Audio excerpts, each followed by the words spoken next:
Today we're going to be fitting a door brush to stop drafts coming in from the bottom of this door from the outside hallway.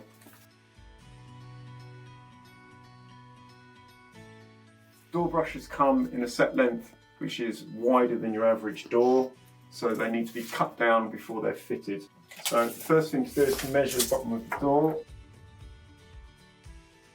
So it's 82 centimetres. Another thing to look at, there's going to be enough room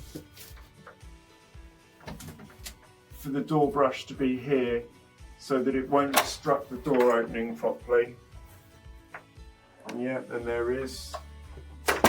If there's an obstruction here in the corner of the hinge, sometimes it's better, you have to just have the door brush a little bit shorter so that it doesn't snag on the obstruction. So with the door brush, I know this wants to be 82 centimetres long. The brush bit is separate to the holding bracket. So what I'll do is I'll just mark the holding bracket with 82 centimetres.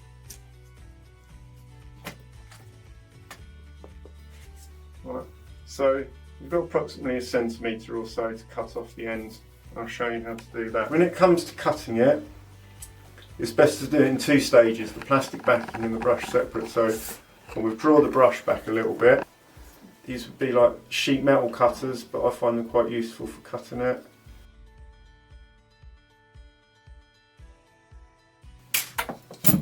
There we go. So of course now the brush bit is a little bit longer and we do that second. So I'm going to mark where I want the brush cut off and do that on its own.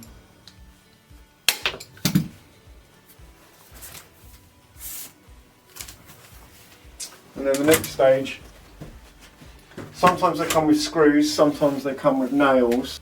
If you can, if they come with nails, if you do have some small screws to screw them on, it seems easier to get them in the correct position and keep them there while you're attaching it. Otherwise, when you're trying to bang in a nail, sometimes it can move up and down, it just seems a little bit trickier. We want it to obviously cover the gap at the bottom of the door, yet be high enough that it won't snag. So it's a question of judgment to be high enough to go over the carpet or the lino, yet low enough to actually cover the draft. So I'm going to mark it at one end where I think it should be. Sometimes it can be tricky where the floor rises up a little bit away from the door, so that when you open the door the brush becomes really entangled on the floor. So it means the brush has to be quite high on the door to avoid scraping on the floor. Sometimes so high that it's not actually stopping the draft, but that is just something that you have to tackle because the floor's too high. There's not much you can do about that. Now I'm going to attach the brush to the bottom of the door, and I'm just going to put a screw in at one end at the extreme ends to stop it flapping about. So I'll start off with one because then I can put this so it's in the right position.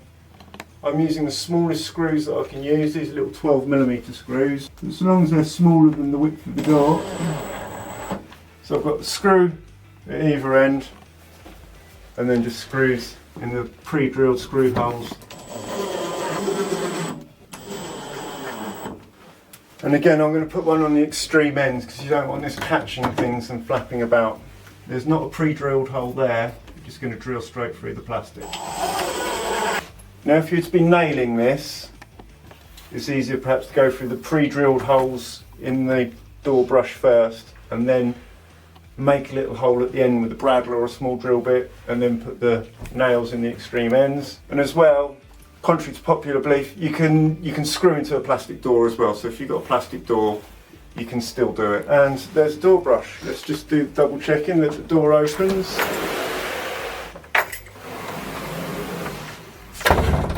And it does indeed cover the gap between the door and the door frame. Simple as that.